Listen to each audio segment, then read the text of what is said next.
Hi guys, welcome to our YouTube channel. இன்னைக்கு நம்ம 12th standard accountancy புக்கில் இருக்கிற ஃபஸ்ட்டு லெசனான முழுமை பெறா பதிவேடுகளில் இருந்து கணக்குகள் அந்த லெசனில் இருக்கிற ஒவ்வொரு சம்மாக நம்ம ஒவ்வொரு வீடியோவில் பார்த்துட்ருக்கோம். ஸோ அதுக்கு தொடர்ச்சியாக இன்றைக்கி எடுத்துக்காட்டு 12. ஸோ அந்த கொஷின் என்ன கேட்டிருக்காங்க, அதுக்கு எந்த ஃபார்முலா யூஸ் பண்ணணும், ஆன்சர் எப்படி செய்யணும் அப்படின்றத இந்த வீடியோவில் டீட்டெயில்ஸாக சொல்லியிருக்கேன். ஸோ வீடியோ ஸ்கிப் பண்ணாமல் பாருங்கள். இப்போ வாங்க நம்ம வீடியோக்குள்ளே போகலாம். This video is sponsored by SBO Digital Marketing. SBO provides work from home opportunity. This is mobile based part-time job perfect for students, homemakers and job seekers. If you want more information, link in description, check it now. Skip பண்ணாதீங்க, பெரிய தப்பு. தினம் 300 ரூபாய் சம்பாதிக்க அரிய வாய்ப்பு. Instagram, Facebook பயன்படுத்த தெரிந்தால் போதும். Content post and content publishing மூலமா தினம் 300 ரூபாய் சம்பாதிக்கலாம். இந்த வேலை செய்ய 5 நிமிடம் போதும். Work training support, group communication support, all language customer live chat support, முக்கியமா சொந்தமா ஒரு பிசினஸ் ஸ்டார்ட் பண்ற அளவுக்கு உங்களால கற்றுக்கொள்ளவும் முடியும், சம்பாதிக்கவும் முடியும். இந்த வேலை வாய்ப்பு வழங்குவது 5 வருடத்திற்கு மேல ரன் ஆகிட்டு இருக்க நம்ம தமிழ்நாட்டு company school of business organisation private limited. மேலும் விவரங்களுக்கு டிஸ்கிரிப்ஷன்ல கொடுத்திருக்க நம்பருக்கு வாட்ஸ்அப் பண்ணுங்க. பின்வரும் விவரங்களிலிருந்து பெறுதற்குரிய மாற்று சீட்டு கணக்கினை தயாரித்து கடனாளிகளிடமிருந்து பெற்ற மாற்று சீட்டினை கணக்கிடவும் சொல்லிட்டு கொஷின் கேட்டிருக்காங்க. கீழே டேப்லர் காலத்தில் விவரம் ரூபாய், தொடக்க பெறுதற்குரிய மாற்று சீட்டு 20,000 ரூபாய், இறுதி பெறுதற்குரிய மாற்று சீட்டு 30,000 ரூபாய், மாற்று சீற்றுக்கான ரொக்கம் பெற்றது 60,000 ரூபாய், பெறுதற்குரிய மாற்று சீட்டு மறுக்கப்பட்டது 5,000 ரூபாய் அப்படின்னு சொல்லிட்டு நம்மகிட்ட கொஷின் கேட்டிருக்காங்க. இதில் பெறுதற்குரிய மாற்று சீட்டு பற்றி நிறைய இடத்துல பேசியிருக்காங்க. ஸோ அப்போ இந்த கணக்குக்கான ஃபார்முலா பெறுதற்குரிய மாற்று சீட்டை தான் நம்ம யூஸ் பண்ணணும். அதுக்கான ஃபார்முலா என்னது?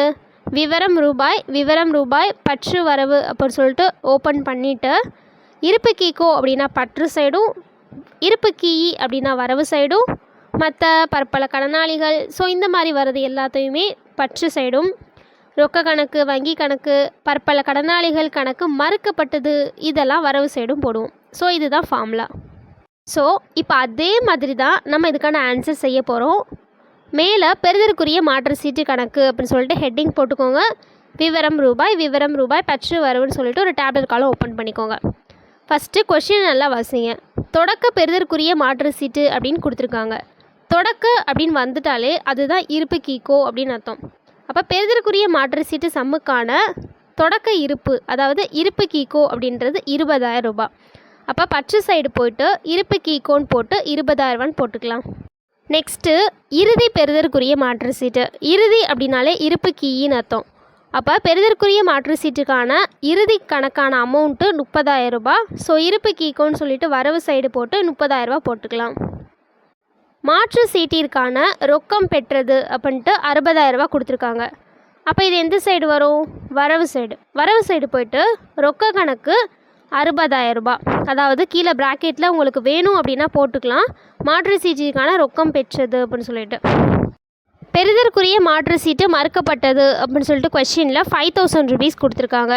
அப்படின்னா என்ன, இது வரைக்கும் நான் படித்ததே இல்லையே அப்படின்ட்டு யோசிக்காமல் பெறுதற்குரிய மாற்று சீட்டு கணக்குகளுக்கான ஃபார்முலாவை எடுத்து நீங்களே நல்லா பாருங்கள். அதில் ப்ராக்கெட்டில் அந்த வேர்ட் இருக்கும்.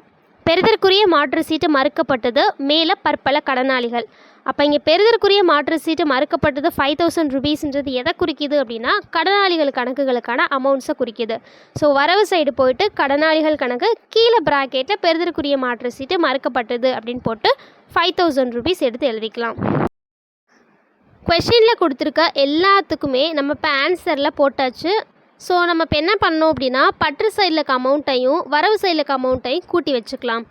கூட்டணும் அப்படின்னா வரவு சைடு 95,000 ரூபாய் கிடைக்கும். ஆனால் பற்று சைடு நம்மளுக்கு அமௌண்ட் ரொம்பவே கம்மியாக தான் இருக்குது. ஏன்னா வெறும் 20,000 ரூபா மட்டும்தான் போட்டிருக்கோம். ஸோ அதனால் அந்த 95,000 ரூபாவை டேலி பண்ணி பற்று சைடும் கீழே போட்டுட்டு 95,000லேருந்து 20,000 ரூபாவை நம்ம லெஸ் பண்ணணும். லெஸ் பண்ணோம் அப்படின்னா நமக்கு 75,000 ருபீஸ் கிடைக்கும். ஸோ அதுக்கு பேர் தான் கடனாளிகள் கணக்கு அவ்வாண்டில் மாற்று சீட்டு பெற்றது, அதாவது இருப்பு கட்டும் தொகைன்ட்டு சொல்லுவாங்க. ஸோ அதை ரவுண்ட் பண்ணி வச்சுக்கலாம். அப்போ இந்த கொஷினில் கேட்ட மாற்று சீட்டிற்கான அமௌண்ட் என்ன அப்படின்னா 75,000 ருபீஸ். அவ்வளோதாங்க அந்த சம்மு. இந்த சம்மு உங்களுக்கு நல்லா புரிஞ்சிருக்கும்னு நினைக்கிறேன். இந்த வீடியோவில் இருக்க சம்லாம் அவங்க நல்லா புரிஞ்சிச்சு அப்படின்னா இந்த வீடியோ லைக் பண்ணிக்கோங்க. இதே மாதிரி அடுத்தடுத்த வீடியோவில் நம்ம சம்ஸ்லாம் பார்க்கணும்னு நினச்சிங்கன்னா நம்ம சேனலை சப்ஸ்கிரைப் பண்ணிக்கோங்க. தேங்க்யூ ஃபார் வாட்சிங் திஸ் வீடியோ.